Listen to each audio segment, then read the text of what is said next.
Wake that ass up. Early in the morning. The Breakfast Club.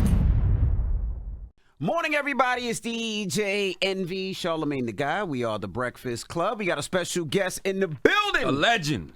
Alan Hughes. Welcome, brother. Thank you. How are you, sir? Good, good. One of the legendary Hughes brothers. One of them. You got to talk to the mic. One of them. Here we go. You hear promoting the new FX series, Dear Mama, man, but you have such a long before we get to that, catalog. Let's start from the beginning. Let's start shit. how you got into this business. What made you get into this business? What made you fall in love with it and start directing? And then we'll go through everything that you pretty much touched. That's culture has so much of cultural impact. Being from Detroit, Midwest kids, wanting to go to California, wanting to, we thought we were going to be actors. Mm-hmm. These big noses and no talent didn't work out. Okay. In the 80s, remember when we used to have the home video boom, you go to the store, they'd have those cameras. And so we just started making movies at 12. My mother was trying to keep us out of the streets. And we just caught a bug. We took a camera at 12 and just started shooting movies, not skate videos, not BMX videos, just start shooting movies. And that's how it started. What type of movies at 12? 12, yeah. What type of movies? We were doing spoofs. Like our favorite shows at the time were Leonard Nimoy's In Search Of. We would do spoofs of that, the Johnny Carson show, and then we would do a bunch of cocaine-themed Scarface type things. Mm-hmm. A lot of baking. What is it called? Dough. Okay. Getting a lot of dough in our noses, doing Scarface scenes. Right. Was it because it was inspired by Scarface, or because of your stuff y'all was seeing, around y'all in Detroit? We were, by the time 1980 we came to California, Scarface hit in 83 and just changed us. Gotcha. And so we were always just trying to make versions of that movie. I never wonder why people gravitate towards Scarface like that. I was a Nino Brown, New Jack City guy. Are you serious? Yes, I get it. The whole, me against the world, hustling, ambition story. But I never liked Scarface. I don't think I've ever watched Scarface original. all the way through. I'm the same. That's original. No, I'm the same way. I was never. I'm from New York, so Nino Brown and all that. I seen more. Nino Brown. I was never a huge Scarface. Like I got the New Jack City poster. I don't have a Scarface poster like everybody. Because man, I've never heard this. First of all, the thing about Scarface that moved me, and I was 12. I was like, yo, and I had just seen Gandhi the year before or 2 years before. Mm-hmm. Check this though. I was like, wow, that's the first time I realized like what acting was. Mm-hmm. When I saw Gandhi, I'm like, whoa, this dude's incredible. When I saw Scarface, that's the second time I realized like the power of a performance and what acting is. And I didn't care about the violence. Like we were into violence. I just wanted to see what this dude was going to do in the next scene. He was so colorful and dynamic. So I was taken with the character. But the violence, oh yeah. Well, see, you got a different eye. So actually, you probably, whether you knew it or not, you had that director's eye back then. Like, we were looking for the story. And I'm not saying you weren't, but you saw other things.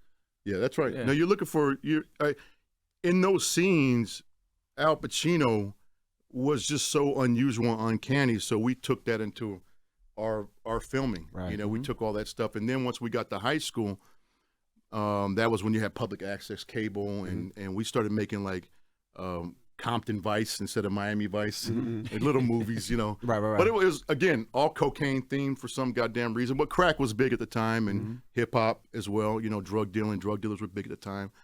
But we eventually worked our way into around 18, 19, got lucky enough to get some music videos. And one of our first music videos was for the spinoff group of Digital Underground Raw Fusion.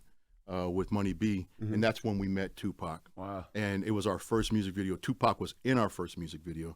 So we were fortunate enough that we dropped out of high school after a bunch of Burger King type jobs, landed a couple of music videos, and the first one was pretty much Digital Underground. Was that the first connection with Pac? Absolutely. It was a Waffle House in San Francisco where we had to go meet the group for the first time. And Shock G, everyone's there. And I remember being very taken with this kid at the end of the table that was unknown at the time. Just funny as shit. Just the funniest guy. He was roasting everyone at the table. Went to the bathroom. He came in and he says, I saw you guys in short films. I'm gonna have my record label hire you to direct my music videos. I'm like, come on, But the next day was our first music video shoot, our first professional job. And I just kept asking everyone, when's Tupac showing up? When's Tupac showing up? Because we did a little scene before the music video. It's called Throw Your Hands in the Air. And he showed up late. I waited for him and put him right in the middle of the scene. And you'll see this music video. He's right in the middle of that scene. And that's how our relationship began. Wow, did you end up doing videos for him as well? We did his first 3 music videos on his first album, Tupacalypse Now. We did Trapped, Brenda's Got a Baby, and When My Homies Call. Man, what were those conversations like? Because, you know, he became a dynamic actor. Y'all became dynamic film directors. Did y'all have conversations about doing bigger things like movies even then? Yes. With Tupac, I think when I think back now, because I was forced to with this docuseries, the level of intensity and passion was always like matched with me, my brother, and him. And we were always talking about doing movies. We were talking about doing movies together. It wasn't just this music thing. But Tupac always kind of searching for that father figure. At one point got in with John Singleton. And I remember when he broke our hearts, because he says to us, when we wanted him for Menace, he says, I won't star in the movie, which we didn't want him to. He goes, me and John have made a pact that I'll only star in John Singleton films. We're going to be like Robert De Niro and Scorsese. Wow. But I saw what was happening with him, because he always had that, like, looking for that big brother, and he made that connection with John. And I remember it hurt our hearts, because we had plans, right? And that was that. Why y'all never made that pack? Y'all should have made that pack. Or did John just get to it first? He got to it first. Well, John was bigger at the time. We hadn't made a movie. John was coming off Boys in the Hood, going into Poetic Justice with the second film, if I'm not mistaken, right? So you got Janet Jackson, you got John Singleton, Oscar nominated. We're just some guys that made some music videos. We hadn't made Menace yet. I always wondered how much did Boys in the Hood inspire Menace to Society? Because I in my mind, I can't remember how the time difference between those movies, but it feels like they were just two similar type of stories. Didn't inspire it at all, except for one regard.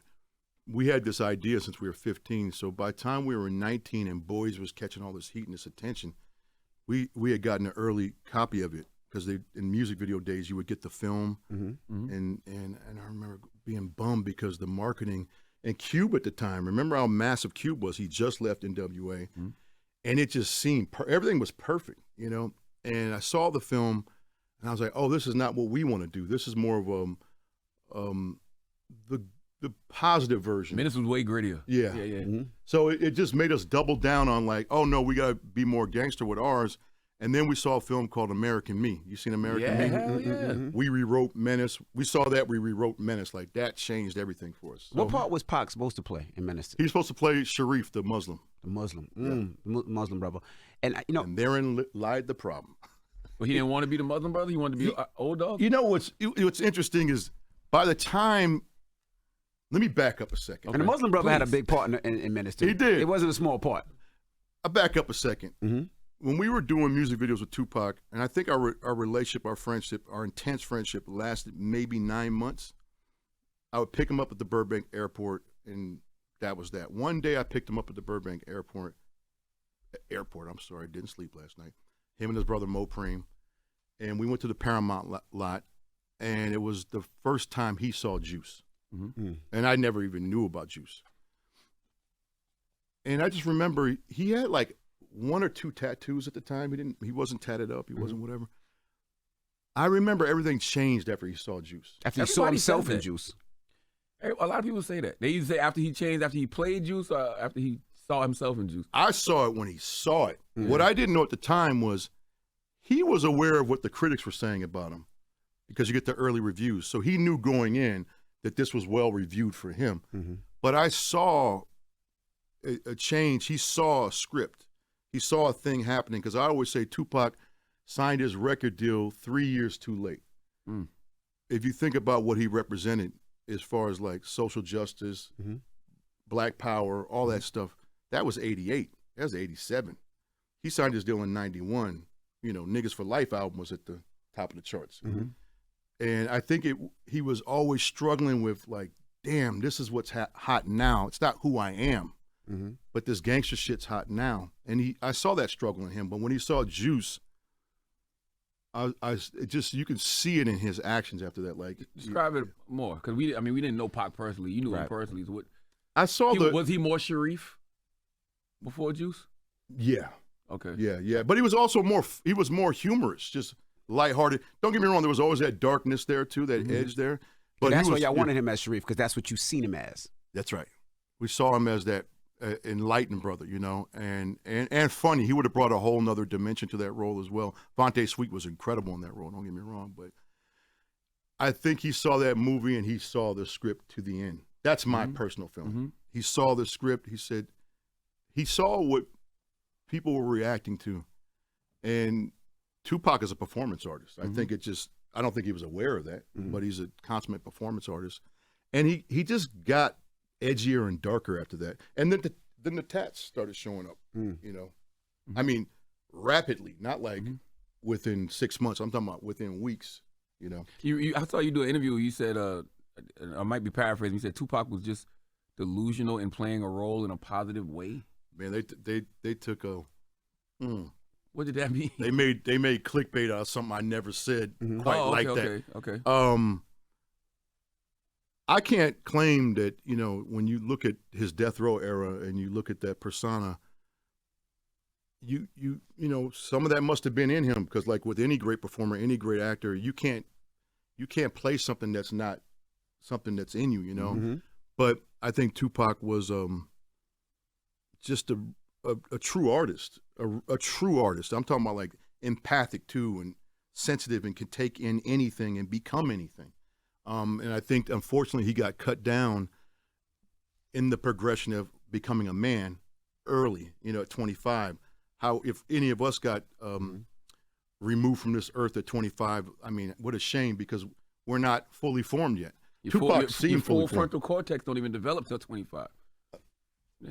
I mean, I was going to ask, too, with Menace to Society, was it difficult doing that because you guys were from Detroit and it was such a California, LA film? No, not at all, because we got to LA, Pomona, California, which was like a mini South Central, in 1980 when we were 8 years old. So all of our formative years, and you got to keep in mind, like 1980, Reagan gets voted in. Then you start to see the depletion of all the after-school programs and all the stuff in the inner cities that was helping us, you know. Around 83, you start seeing crack come in. 84, 85, 86, dope dealers start becoming and hip-hop starts going that direction. So we were there for all of that in L.A. County, because Detroit obviously has a different swagger, different get-down. Not that they weren't affected by crack deeply in the dope game, but it's to your point, a different movement. So, and keep in mind, in 88 too, Colors came out, and that was, to be a gangster from L.A., if you can imagine at the time, was kind of like being Michael Jackson in 84. I mean, that sounds odd, but that was the fascination the culture had with gangbanging. It hadn't yet become pop, but it had become desirable. Yeah, no, absolutely. Everybody wanted to be a gangster. Everyone wanted to sell crack. Did you ever feel like doing a movie crazy. like Menace to Society, it was like glorifying it and be like, you know what, it's scared because the culture will want to be this? Because I just remember going to see those movies and being like, it almost made me want to be like that, because But they showed you the consequences. That's the difference. Yeah, but They showed you the everybody always thinks you consequences. could get around the consequences. Not in those movies. right. Like you That's look right. at That's look at Nino Brown and you be like, I would have did this differently. If you look at Menace to Society or Boys in the Hood, you be like, I would have did it this way. You know what I mean? Did you ever I'd think moved a that week like early to Atlanta. You know,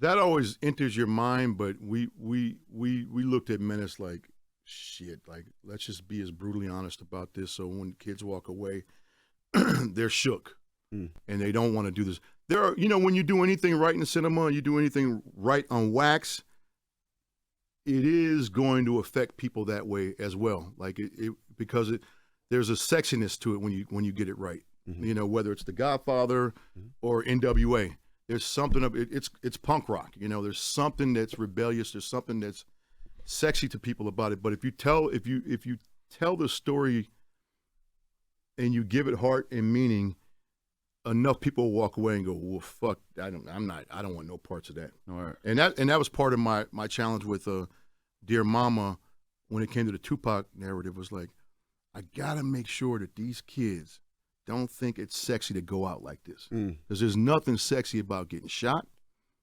multiple times, especially dying. There's nothing sexy about it. So I tried to figure out, like, Menace was the you know, when you see when people get hit, my brother and I were very obsessed, especially me, with sound and like visceral things, and like the way people sound when they get hit, the way it feels when they get hit, the way it smells. You know, it don't smell pretty. So you try to get that across, so it's not a turn on. You know, y'all captured that. I mean, I want to talk about the Pac stuff, but you literally made like 3 of my favorite movies of all time. But I think about that end scene of Menace when you hear Kane's heart beating, you know, and he's questioning himself. Like, I can only imagine that's probably how it is when you're dying from gunshot wound. You're like, damn, I wish I would have made another choice, but I guess now it's too late. Like, shit, that ain't make me want to thug out. I don't know about y'all. And they say, you know, when I was studying for Dead Presidents, you call out for your mama. That's the number one thing you call out for when you're dying. In Vietnam, that was the number one thing. And they say Tupac, the first thing he said when he got shot was he called out for his mother. Wow. And you know, that's where I think you do go there. I was going to ask, did you know when you started casting for Menace to Society? We're going to talk about everything, but I'm with it. I don't think, well, I'm sure you know, like, how much of an impact some of the films that you guys produce, and not just the film itself. I mean, from the car, you know, the car that he carjacked was big, but I was going to say, did you know Lorenz Tate was the perfect person for that? Did you know, Jada Pinkett was the perfect person? Did you know those people were the perfect people for those? That's a funny story about Lorenz Tate, because we wrote that role for Eazy-E. Wow. Eazy-E was my first like real OG mentor in the business. Right the summer Dre left 91. And that's a long story. So we got time. We got time, sir. You got time. We got time. You know, Eazy. I learned everything from Eazy, but one of the things with him and Jerry is they were always trying to keep you in a box and control you, you know, and they were trying to control us in the script, and I just had to move on, you know, and it was for peanuts. And I adore Eazy. He was so giving and so down to earth, and by the way, great with his fans too, like very patient with his fans. But I see why Q left. I see why Dre left. There was a thing there. There was a whole thing there. So we eventually moved on with Menace. And as we were casting, you know, we were thinking pretty cliche, big, darker, you know, just typical, you know, muscular. Then this Disney kid walks into the audition, and this kid was 15, 16. He was Lorenz. I'm like, get the fuck out. In fact, we had been through 200 old dogs. They brought us in the list that were the throwaways. That's when Lorenz came. Lorenz was a throwaway back then? they were like, you're not gonna. This is not what you're looking for. Once I yelled action, he went right into what you saw in the movie. Wow. I was like, whoa, and I just got giddy, you know. And they were like, you can't tell him he was there with his brothers because he was underage. Wow. I ran out to the elevator, got in the elevator with him. Just you knew right away, because the thing I learned with Lorenz, and I try to keep this in mind in my career, is like,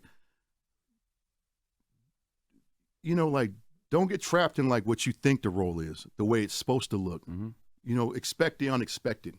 And that kid blew us away. Did you make a pact with him, like the way John and Pac made a pact? We did. You know, like, let's do this next one. But we were all, I remember for Dead Presidents, it was a challenge because he blew up, we blew up, and when you go back and you try to, you know, Lorenz was becoming a man too. So I think Lorenz was deciding whether he wanted to go right back to work with us or not. And that was a bit of a like, I'm not gonna say it was a struggle, it was a challenge, you know, because he was becoming a man. And that was what happened with us and Tupac too. You're like, we're 19 years old, and all three of us, Tupac's becoming a star on screen and on wax. We're becoming stars in the film business as directors and producers. A generation before us, if you were 19, you were lucky enough as black boys to be in college, let alone dealing with all this shit, you know? So Lorenz eventually came around on Dead Presidents, and we really bonded on Dead Presidents. Like, and he came of age, I feel like, during the making of that. Did Old Dog die in Menace, man? What? No. Okay, so he went to prison? Yeah, he went to prison. Okay. Why didn't y'all show that? I mean, they showed him getting arrested, but why didn't they just tell us? That's always been an open-ended thing, kind of. We were young and didn't know what we were doing, Charlamagne. Seriously. Honest answer. You're right. Like, there's like things that, and it was like $2.5 million budget. It was a time we barely got that shot where he got put in a cop car.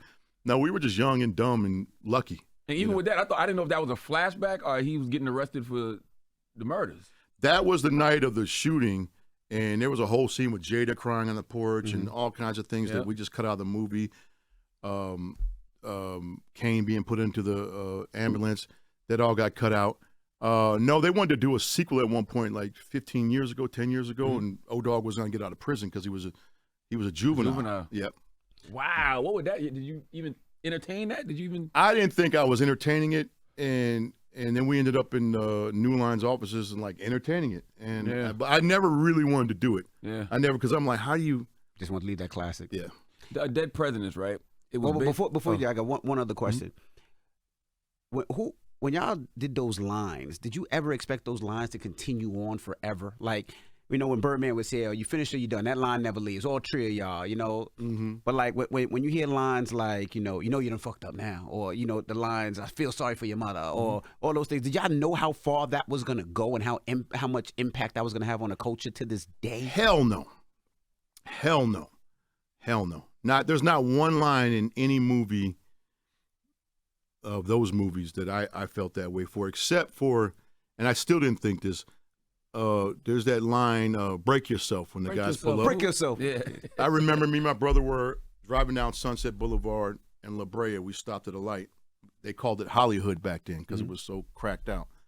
I saw a dude slapping a dude's body down to his legs, going, "Break yourself." Right, we're just right there. That's the first time I ever heard that. And I knew if that stuck out to me, he's slapping him, like turning his pockets inside, telling him to break himself. I never heard that before. So I thought there was something to that, but no, there was no line ever. Those are all, by the way, a lot of those lines in Menace and in Dead Presidents were all improvised. Rarely were the classic lines. I'm sure there were some of them when it comes to Sam Jackson, and those lines right there, I think were scripted, but most of them were improvised. Last question about Menace before you go to Dead Presidents.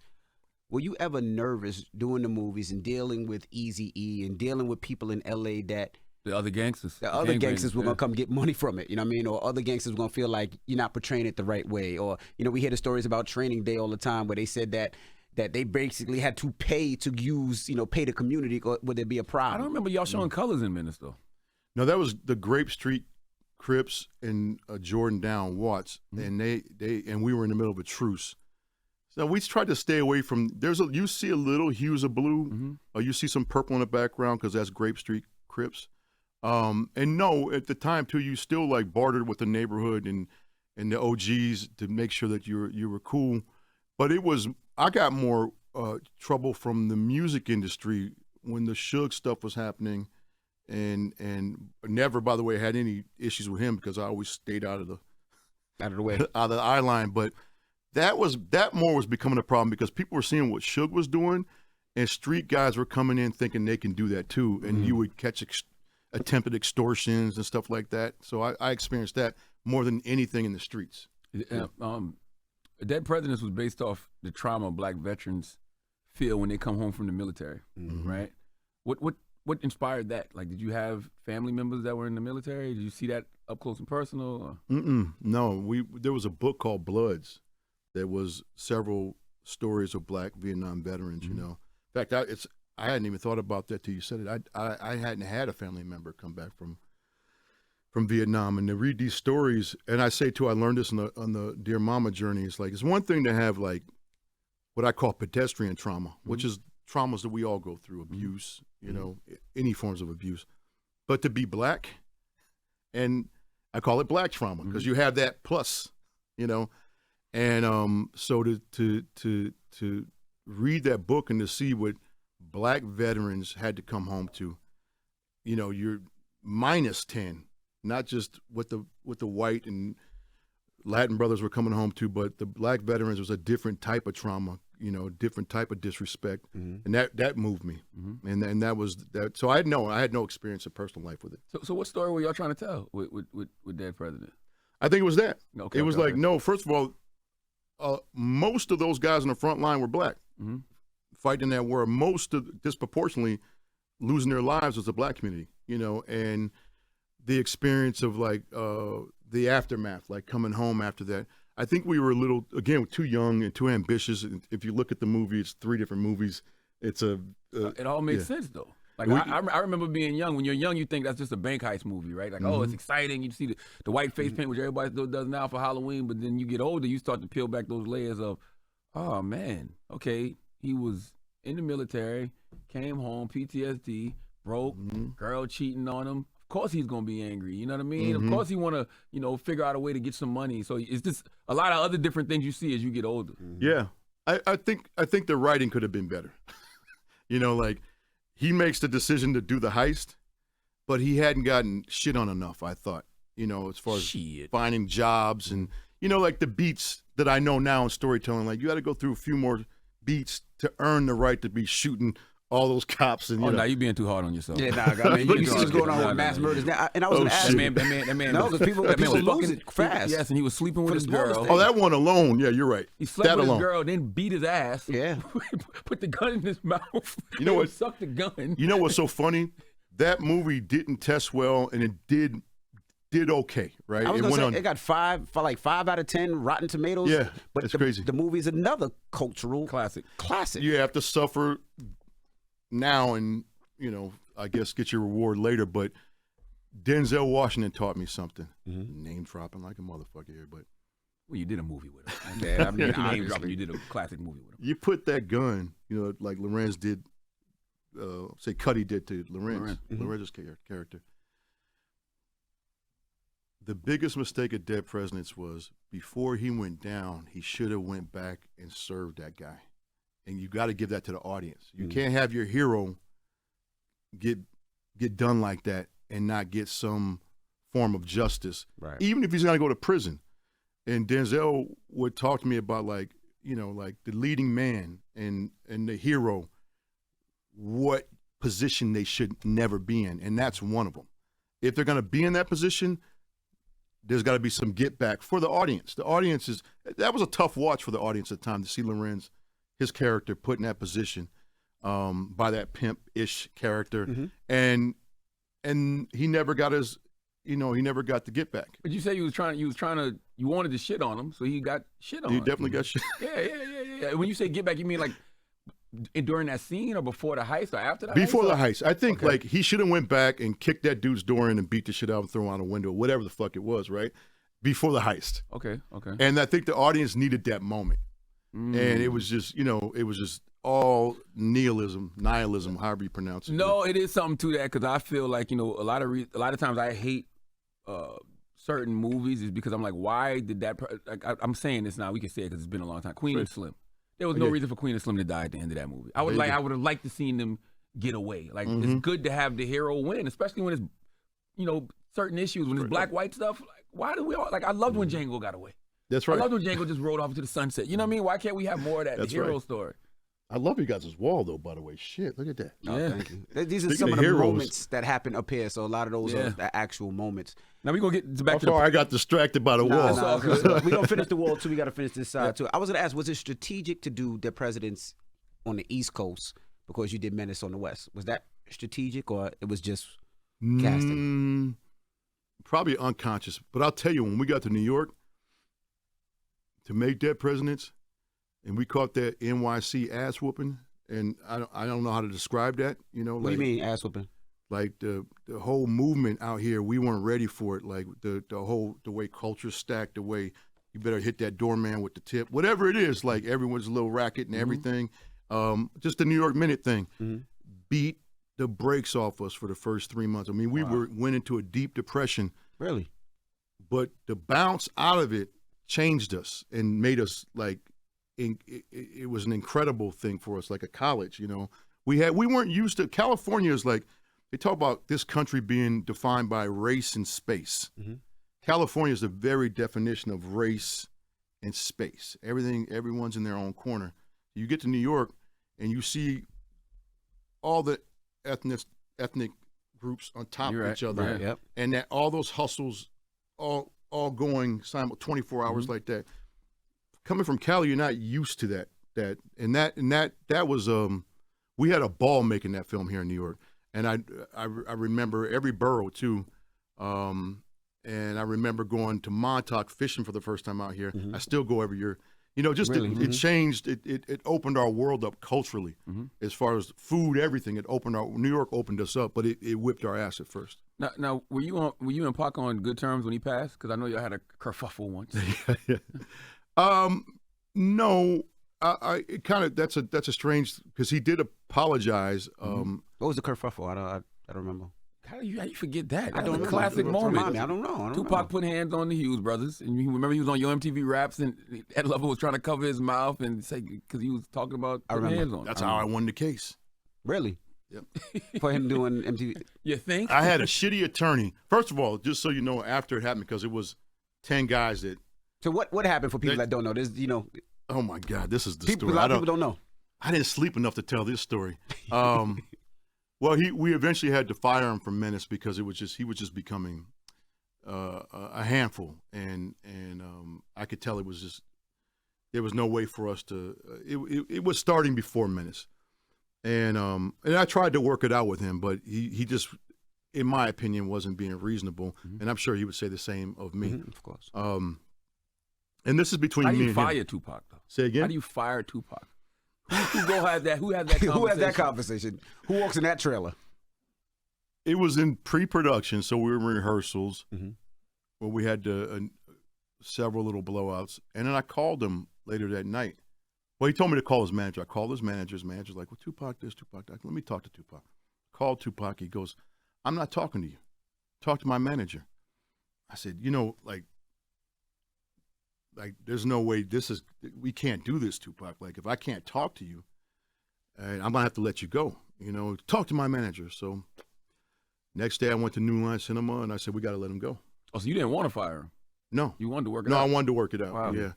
And he was making a lot of money. And by the way, to Tupac's credit, he was one of the reasons why the movie got greenlit, because they wouldn't greenlight it unless we had someone of note or a platinum artist in the film. And Tupac, as a friend, signed on early and helped us with that film, And I remember the termination letter, and that's what happened.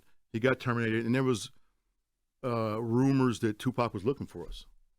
And I'm not going to make this about my brother, because this is the decision I made. I dealt with the actors. Albert was out there scouting locations when this happened, But anyway, we pulled up in the Spice One music video for the soundtrack, Trigger Has No Heart, Got No Heart, I can't remember the title. And I saw Tupac sitting there with 10 gangsters already liquored up and high. So you knew what it was.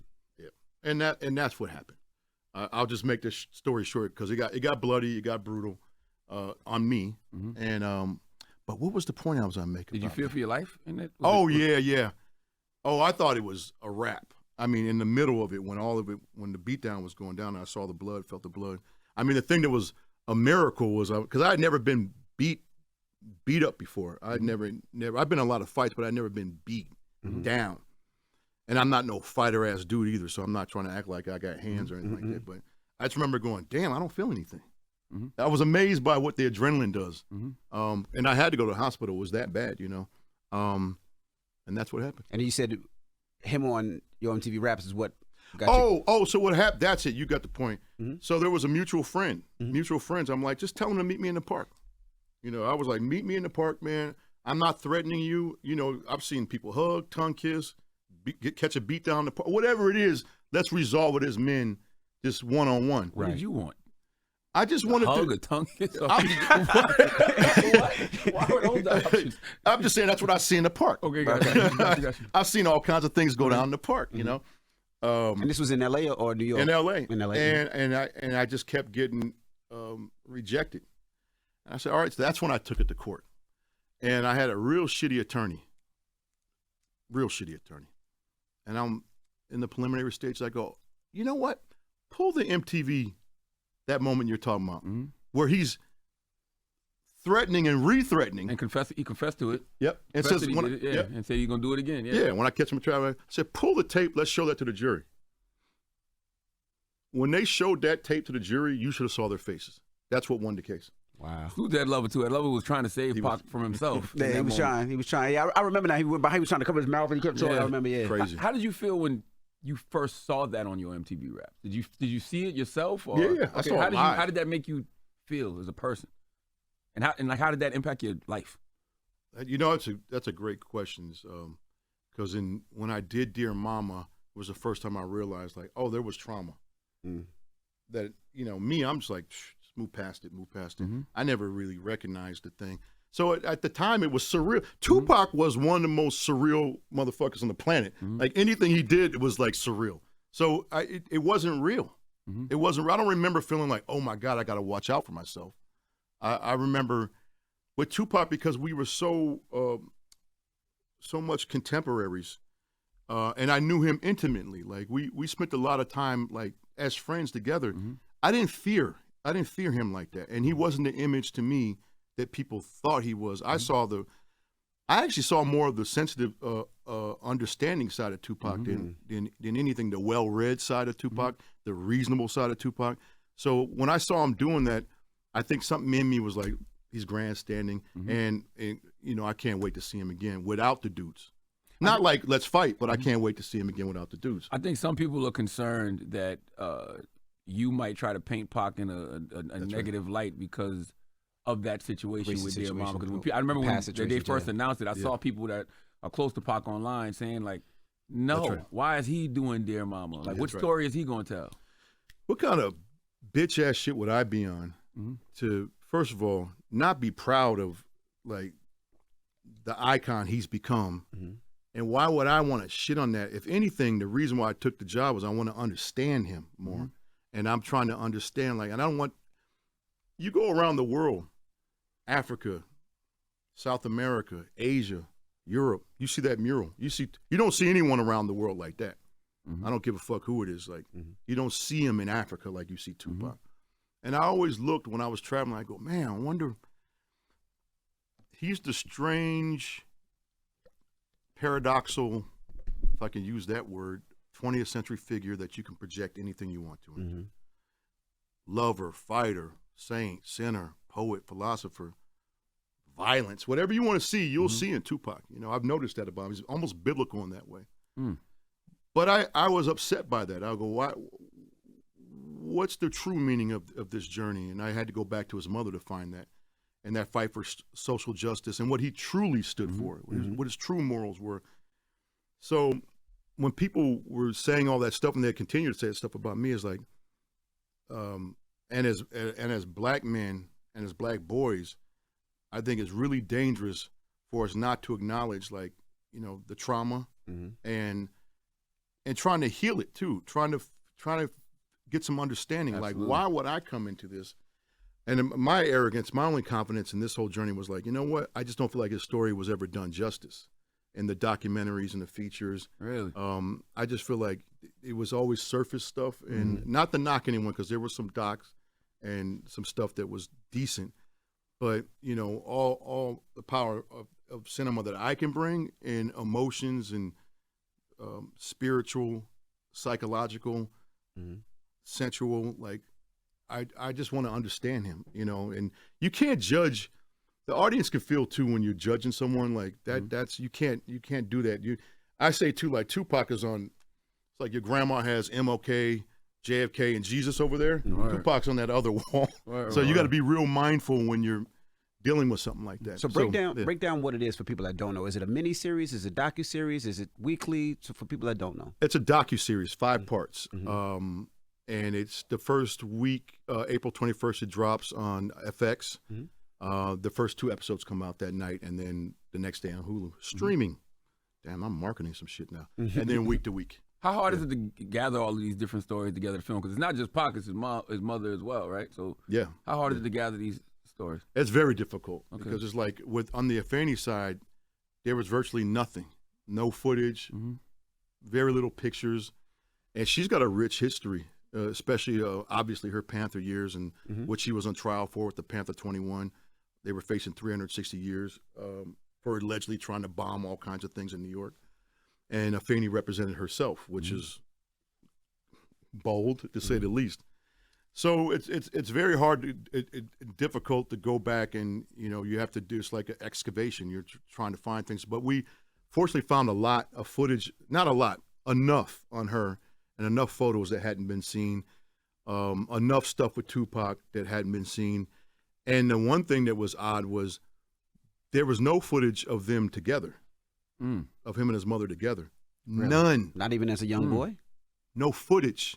Wow. There may have been there's 5 pictures of the two of them. Wow. 5. Do you know why? Did they ever say why? Did you get an understanding of why? Just that odd LaToya and Michael thing, maybe. I don't know. Like there was just.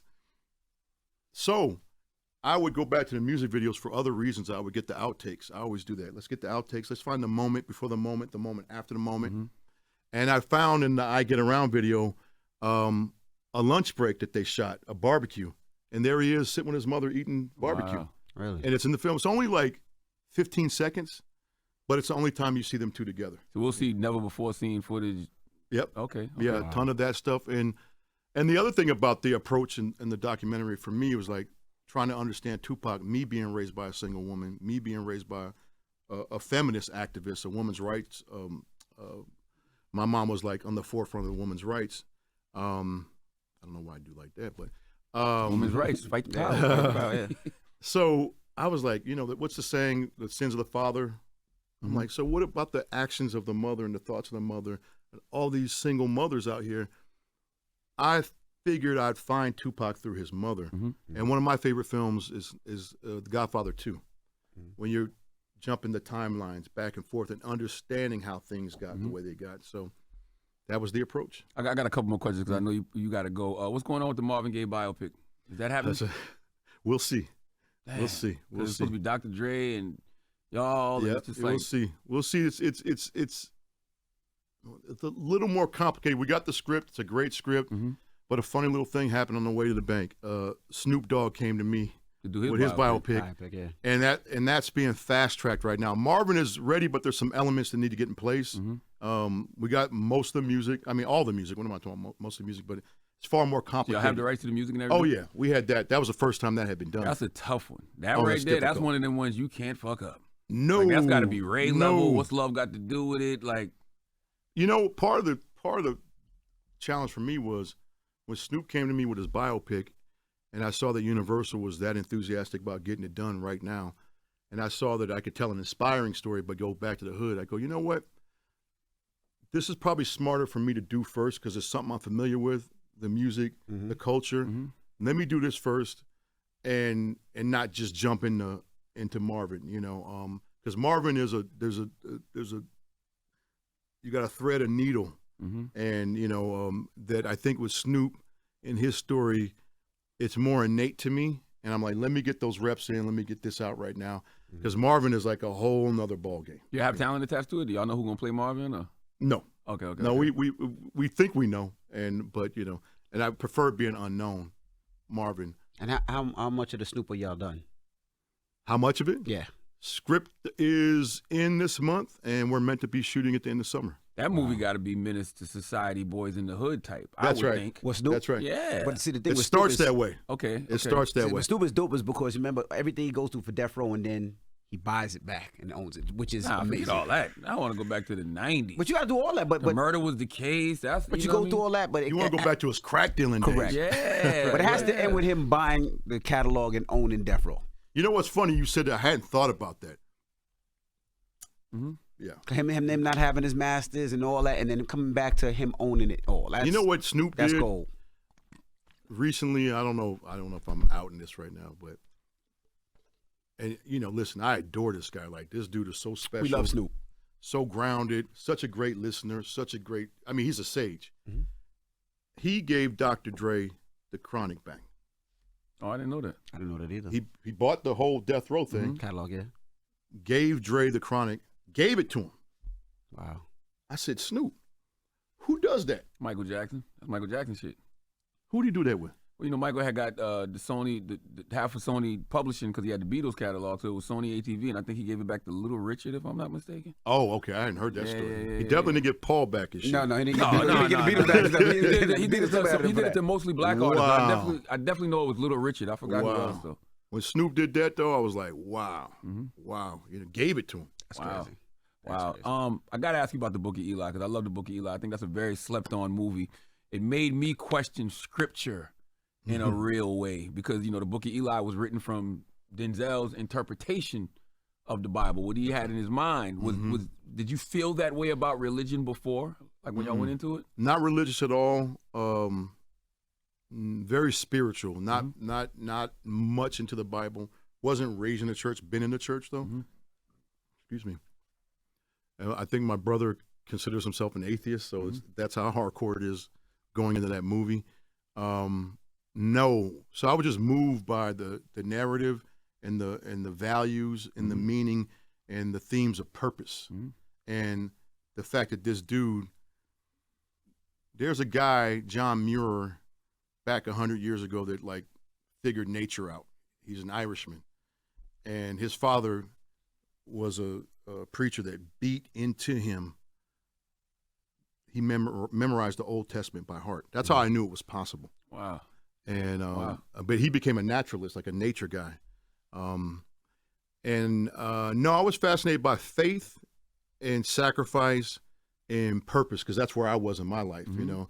And also, like, when we look at COVID and you look at what could have happened or what could still happen in the future, you go, at the end of the day, when this whole thing, the lights go out and it turns into Mad Max, why are you breathing? Why are you moving forward? You know, what's your purpose? And what do you believe in? You believe in something higher than you. And I was struck by that. The script, when I read the script, I'm not into the biblical religion, but I definitely got caught some kind of Holy Ghost to me. As I was reading, I'm like, oh shit, this is deep. Was he always blind in the script? Yeah. Wow. Yeah, because it was based on there's a Japanese character, his name escapes me, he's a blind swordsman, samurai guy. And it was kind of loosely based off of that. Two more questions.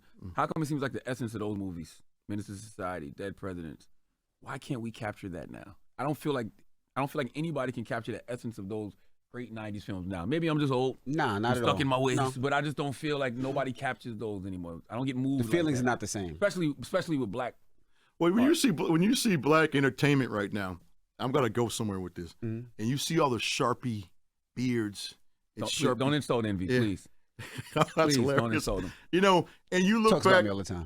That's hilarious. You look back and watch a show like White Shadow, and you see the way their hair and how real it was, or Coolie High. You know, 90s was like an offshoot of that, where there was just a natural, like, analog, salt of the earth thing, and we've all become so, like, groomed and meticulous, and that's part of the challenge, you know, like, the culture has changed, you know, and things look different and things feel different, so I don't think you can, I think the best one can do is go back and make a period piece and try to be as true to that period. If you're going to make a movie about the 90s or the 80s or the 70s or the 50s, whatever it is, but to make a contemporary black film right now, it's going to be Sharpies and, you know, Beijing and... Damn, Envy. He just shitted on your whole life. Oh, it's a running thing. It's a run. What story would you want to tell now? Yeah, that's a good story. That's a good question. I don't know, just what I want to dedicate myself to now, because I see what's happening in the culture is just like, it's just incredible black stories, journeys, and do what you just said. Like, how can I now, knowing what I know now at 51 and coming into my prime, how can I, you know, give back and tell inspiring stories? I think it could be dark and edgy and whatever, you know, but, you know, starting with the Defiant Ones is when I learned, I go, oh shit. I learned my power because I was a part of the Jackson 5, me and the Hughes brothers. So you have to get onto your own, and also these black music stories. There's stories in music that haven't been told that are incredibly rich, you know. So I'm looking forward to telling those stories. But any people of color, a narrative that it's not underserved as much as it was, but I think what's underserved is the cinema, like the real feel of the just the realness, the thing you're talking about. I think that's not happening enough. I was going to say that too. I know you got to go, but as I was driving in this morning, they were telling me that one of the cinema companies are filing for bankruptcy, right? Because nobody's going to the movies anymore. Do you think that affects it as well? People are not going to the movies. You don't have those huge releases for our films like before. But you say that, but then Super Mario did so damn well. So, you know. Creed 3 opened to $50 million. Right. Yeah, you know, I think you get the right thing in the right sweet spot, it's going to do well. I think it's going to rebound. It was heading towards those big tentpole movies being the thing. all those middle dramas were going away 10 years ago anyway, right? So black stories definitely got to be affected by that. But the positive side is like when you look at, streaming and you look at networks and you look at, there's a lot of black stories being told now, and a lot of black good ones entertainment. though. And nobody wants to say that because it's not a lot of them. It's a lot of them being told, but not enough for us, I guess, to be critical of them. That's right. You know what I mean? So, because certain movies come out, and I just be like, oh, I'm not gonna say nothing because I don't want to impact the sales or the ratings, or anything. Well, I'll stay to say this because this takes time. I think the challenge, in our culture and our cinema is, we compete with one another instead of competing with what came before us. That's right. Or what is considered the standard. Right. And so black cinema, there are like a handful of like truly greats, don't get me wrong, but in order for us to really, really, achieve excellence, you got to look at the typicals, whether it's Scorsese, Coppola, James Cameron, whoever. You have to press yourself up against those guys, those ladies, and like figure out what it is, and do your homework. And don't try to just speak to your own community. Try to be transcendent, or attempt to be transcendent too. These stories, they're going to work. They're going to be timeless. They're going to be transcendent. They should affect. When I think about when we did Menace, I remember Spike Lee, for good reason, was going around for many years when Siskel and Ebert would give his films a bad review. He goes, "I didn't make my films for you," which was right and correct for him to say that at the time. By the time we got around to doing Menace, we said, we're making this film for white people.